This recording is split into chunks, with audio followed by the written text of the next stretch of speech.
ظاہر ہے جب غصے میں لڑکی آئی ہو تو شوہر نے کہا نہیں ہوگا کہ تم گھر جاؤ، اس کا مطلب تم شوہر کی اجازت کے بغیر آئی ہو۔ سن لو، ہمارے رہن سہن میں جو چلتا ہے چلے، ہمیں اس سے فرق نہیں پڑتا ہے، لیکن شریعت یہ کہتی ہے کہ آپ نے اپنی بیٹی کا نکاح جب کہیں کر دیا ہے تو آپ کی بیٹی اپنے سسرال سے اپنی شوہر کی اجازت کے بغیر اپنے مائکے تک نہیں آ سکتی۔ چاچی اور نانی اور دادی کے گھر جانا تو بہت دور کی بات ہے، وہ اپنے ماں کے گھر تک نہیں آ سکتی ہے۔ شریعت یہی ہے، اور اتنا بڑا ظالم شوہر بھی کوئی نہیں ہوگا کہ جو اپنی بیوی کو اپنے مائکے تک جانے سے روکے، ایسا بھی ظالم کوئی نہیں ہوگا، اور اگر ہے تو اس کے ظلم کی سزا اس کو ملے گی، لیکن عورت کو اور بیوی کو چاہیے کہ وہ اپنے شوہر کی فرما برداری کرے۔ ہم نہیں جانا چاہتے ان واقعات کی طرف کہ ایک صحابیہ کے باپ تک کا انتقال ہو گیا اور شوہر نہیں تھے گھر میں، اور یہ کہا تھا کہ ہم جلدی ہی لوٹیں گے، اور بیگم محترمہ جب تک ہم لوٹ کے نہیں آئے تم کہیں نہیں جاؤ۔ یہ مطلب یہ نہیں تھا، کہہ ہی دیتا ہے آدمی، اس کا یہ مطلب نہیں کہ ڈیفیکلٹ اور پریشانی والا ماحول ہو جائے تب بھی تم نہیں جاؤ۔ اس زمانے میں موبائل کا، فون کا زمانہ نہیں تھا، ٹیلی فون کا زمانہ نہیں، یہاں گھر میں باپ کا بیماری بڑھتی گئی، لیکن صحابہ یہی مشورہ دیتے گئے کہ جب شوہر نے نہیں ہے اور اس کی اجازت نہیں تم نہیں جاؤ۔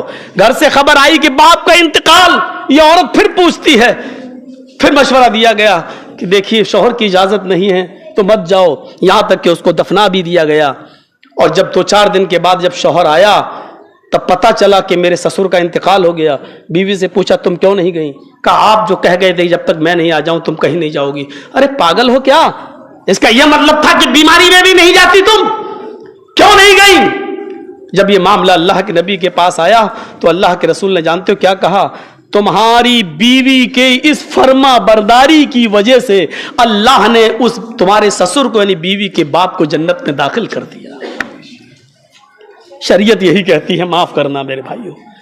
ہم دیکھیں تقوی کا ماحول کیسا ہمارے سماج میں، سوچیں کہ رمضان کے مہینے میں کیسے، تصور کرو اس زمانے کے لوگ ایسے ہوتے تھے کہ ایک ہارون رشید خلیفہ اور اس کا رشتہ آ رہا ہے شہزادے کا، لیکن مسجد میں پڑھانے والا ایک مدرس، ایک مولوی، وہ کہتا کہ نہیں میں اپنی بیٹی کا نکاح نہیں کر سکتا، شہزادے ہارون رشید کے یہاں نہیں کر سکتا، میں اس کے بیٹے کو نہیں دے سکتا۔ کیوں؟ کہا شہزادے کے یہاں اگر ہم نکاح کر کے بھیج دیں گے اپنی بیٹی کو تو وہاں عیش و آرام میں رہ کر اللہ کی عبادت نہیں کر سکے گی۔ نہیں کیا۔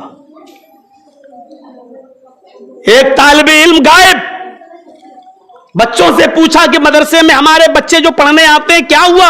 آج فلاں صاحب نہیں آئے، لڑکا نہیں آیا۔ جواب دیا کہ آج اس کی بیوی کا انتقال ہو گیا۔ اس زمانے میں اتنا انتظار نہیں ہوتا تھا کہ 25 اور 30 سال اپنی بیٹی کو بٹھائے رہے۔ جیسی بیٹی بالغ ہوئی، اور بلوغت کا مطلب اچھی طریقے سے عمر سے کوئی تعلق نہیں ہے بلوغت کا، اور بہت ہی شارٹ میں تھوڑا سا بتا دوں کہ جب لڑکے کو رات میں سوتے وقت جب وہ جنبی ہونے لگے اور ناپاک ہونے لگے تو وہ بالغ مانا جائے گا، اور جب لڑکی کو پیریڈ شروع ہو جائے منتھلی تو وہ بالغ مانی جائے گی۔ بس اس سے زیادہ اس ماحول میں کچھ بولا بھی نہیں جا سکتا ہے، اور اس سے زیادہ میرے بھائیوں مہذب والے کوئی جملے بھی نہیں تھے۔ یہ سب سے زیادہ تہذیب سے بھرے ہوئے جملے تھے جو میں نے آپ کے سامنے استعمال کیا۔ یہی بلوغت سے، یہی شروعات، بس بالغ ہوا لڑکا شادی کر دی، لڑکی بالغ شادی۔ آج کیوں نہیں آیا وہ؟ کہا اس کی بیوی کا انتقال ہوا۔ 3 دن تک اس نے غم منایا اپنی بیوی کا، اور چوتھے دن وہ بچہ جب پڑھنے آیا تو جب پڑھایا اس مدرس نے، عالم نے، اور پڑھانے کے بعد جب چھٹی ہوئی تو اس بچے سے کہا کہ تم تھوڑا سا رک جاؤ۔ سارے بچے چھٹی چلے گئے گھر، اس بچے کو بلایا اور اپنے گھر لے گئے، جو بھی اس دور میں چلتا تھا کھجور پانی وغیرہ اس کو پلایا، اور اپنی بیٹی دکھا دی کہ یہ میری بیٹی ہے، تم نکاح کرو گے؟ اس نے کہا کہ میرے پاس کچھ نہیں ہے، اور ابھی ابھی میں اپنی بیوی کو دفن کر کے آیا ہوں۔ کہا کوئی بات نہیں، 3 دن ہو گئے ہیں، اس کے بعد تم نکاح کر سکتے ہو۔